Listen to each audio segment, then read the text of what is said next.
I have been always fascinated by the effect that media has on people. I always felt that there are macroscopic patterns that are present in the overall media sphere that are not seen in the individual articles that you can only appreciate if you could read everything. This is a kind of a sort of consciousness of mankind. Everything that we talk about to each other, that we read about, is somehow represented in the media sphere. All the articles we read, all the tweets we send, all the Facebook posts. There are patterns in this enormous system that are just invisible unless you step out of it and look at it from a distance as a system. And that cannot be done unless you can have software to read it all. I was fascinated always by thinking of it as one single gigantic information processing system. A social scientist perspective is different. They want to understand the social aspects of it, and they do it in a very similar way, but they cannot access this kind of scale. So we thought we can develop these tools, provide them to the social scientists, and maybe together try to understand how the contents of the media are both shaped by public opinion and also how they shape it. Well, there are lots of media outlets out there, newspapers, TV stations, radio stations, blogs, social networks, Facebook and Twitter. The contents of all of these media outlets we call the media sphere. Traditional newspapers should be in the order of 10,000 in the world, maybe 20,000, but it's that kind of size. And then on top of it, you need to add various TV stations and radio stations that have a web presence today. We are monitoring in this moment a bit over 1,100 outlets, and we read all their contents in 24 different languages. Yeah, it is big data, so just the management of it is challenging. We have 8 different servers connected to a very fast internet connection. We monitor the content of these outlets constantly. We recognize if anything has changed. So all the new information that we haven't seen yet will be gathered, stored, translated if needed. Dozens of different software agents will annotate it. We are going to extract topic, sentiment, readability. We are going to find key information in the articles like people, locations, organizations that the article is describing. And everything gets saved and stored in a database for later analysis. If you analyze big data, it is very difficult for us to even imagine what it is to deal with 70,000 newspaper articles. Just imagine for a second that you organize them in 1 page per article. The stream of text coming into our system is very, very fast. Of course, you couldn't read it. And you can see here a simulation of how much data we get constantly, day and night. If you were to fill a bookshelf, you would have many bookshelves per day. And then you would have many libraries per year. And all of this needs to be sorted, understood, analyzed, clustered, processed, and so on. I spent a lot of time in my school days doing what is called parsing, finding the subject, the verb, and the object of a sentence, for example. And that was a large part of my homework. And it is now possible to do it by machine. So if you have a sentence like this, the king sees the premier, or Martians invade Earth, you know the subject is the king, sees is the verb, and the premier is the object. Because then you have a triplet, an actor, an action, and another actor. And so you can turn a stream of articles into a stream of triplets, like this. During the US election, we analyzed 200,000 articles, and several triplets per article were extracted. And we can filter them, extract those that are most credible, statistically, they've been seen many times. So we can turn a very fast stream of articles into a slightly slower trickle of triplets.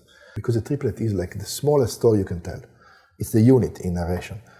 And then you can make a network. Every actor is a node, every action is a link, and you can make a network of every statement or every action that one actor has made towards another action.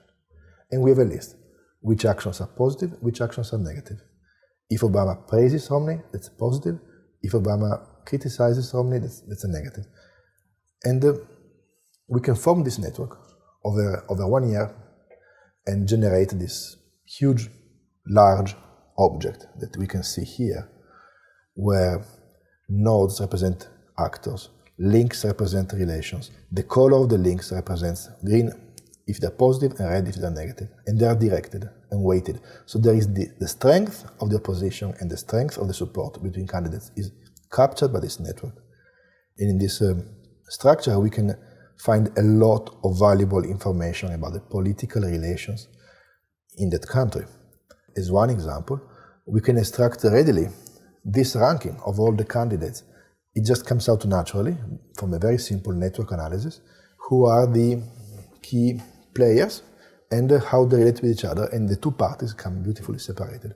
So if you were to analyze the media of a completely unknown country where you don't know anything about, you would quickly find who is important, who is not important, who are their allies, who are their opponents, how many parties, and so on. And during the primary phase of that election, we could also extract information about the various contenders, people trying to become candidates for the main election. And we could color them based on how negative they were in their statements. They would be red. We could plot them based on how frequently they are mentioned and how much they are subjects in the narration. So you can see here an entire year of news in 1 minute video, showing how each candidate, one after the other, rose to prominence and then fell down, changing from being a viable candidate to not being any more viable, until Romney and Obama remain as winners. So far we've seen that we can extract information about the contents of many articles and integrate it into one single picture. But that's about the content. How about the readers? What do people like to read? And instead of asking them to fill a questionnaire, we just want to analyze what they do. Most newspapers online, you will find a page like this one, containing a lot of news articles. And you have a choice when you go there. There are maybe 10 different articles. And there is often a section, this one, the most read stories or the most popular stories. It tells you which ones are the top 10 most popular stories of that moment in that outlet. People went on a page, they saw 10 stories. One of them was chosen, another was not. By collecting millions of those pairs, the winner and the loser, we can see what is the difference, what makes them different. And we have indeed collected 2.5 million such pairs from more than 10 different outlets over many years. And now we can do a very serious statistical analysis of what words make people click. And we can see, or what are the words that will make people click, colored in pink, and what are the words that are going to put people off. So we can see here people being very interested in some topics, for example, entertainment or crime, and much less interested in public affairs, economics, politics. And that is a very strong signal in this case of this outlet. Other outlets have different signals, but again, the trend towards preferring non-public affairs, like entertainment, over public affairs is general across the board in all audiences we analyzed. So that is something that we can take just from very large amounts of data. By reading the contents of communications between people, like Twitter and Facebook, surely we can get some information. So we started gathering over many years, many millions of tweets, for the UK only, for the United Kingdom. And we gathered in this study 484 million tweets in the main cities of the UK over more than 1 year. And we could see interesting relations. So in the first studies were aimed at detecting outbreaks of flu and similar things, in which we were able to find very strongly as a signal that it is possible when people talk to each other about feeling sick or feeling tired or feeling cold, that's a signal, if they all do it at the same time, in the same place, that something is going on there. And we could correlate our findings with the data of the Health Protection Agency, revealing a clear correlation. So it is not predictable. We use the word nowcasting. So we can nowcast an outbreak of flu as it happens, instead of waiting for days. But then we wondered, how about mood and sentiment? So we gathered all this data, and we assembled some simple tools to extract sentiment associated with words. So we have a tool to measure the degree of fear or anger contained in a document. And then we can apply our sentiment detection tools, and we can see signals like this. In this case, there is a time series of joy, and you can see these periodic peaks of joy corresponding to Christmas and New Year's, year after year. And the same for anger. You actually can see a very different picture, of course. So there is no Christmas effect in anger, although something seems to be moving around Halloween, and perhaps it has to do with the kind of topics. We see, however, a major transition in 2010 in October that corresponds to the spending cuts that triggered very negative, angry feelings in the population, apparently, and then another transition corresponding to the London riots of 2011. So we thought we can turn this into a visualization to make the point that we can communicate to maybe others, decision makers, policy makers, what is in the social media content, in the communications in the country. So if you keep an eye on the date here, you can see that in 2009, it was a normal situation with not too much negativity, but as we approach the date of October 2010, where there has been a major announcement about spending cuts, we will see an effect. Like, there it is.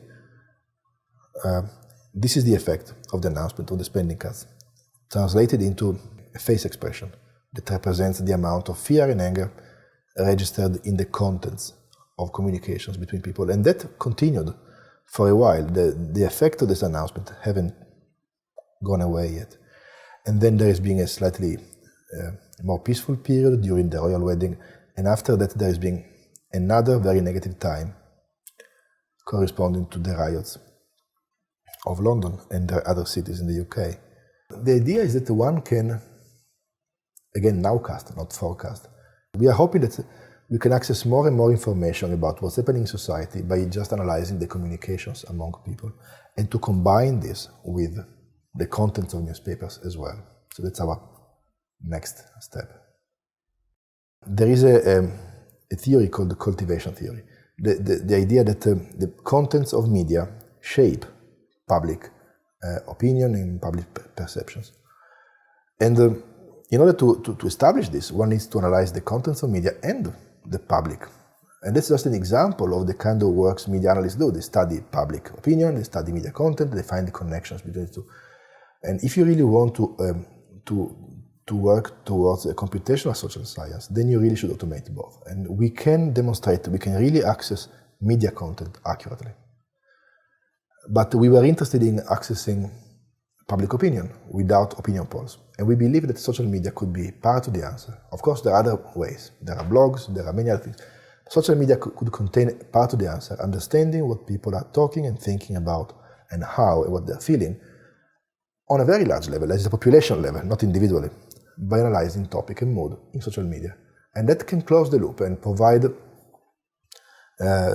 vital information for social scientists who are going to be always in control and in the center of this analysis, but they can just access much, much larger and much more relevant information in a very short time because of this artificial intelligence technology that now is available for their studies.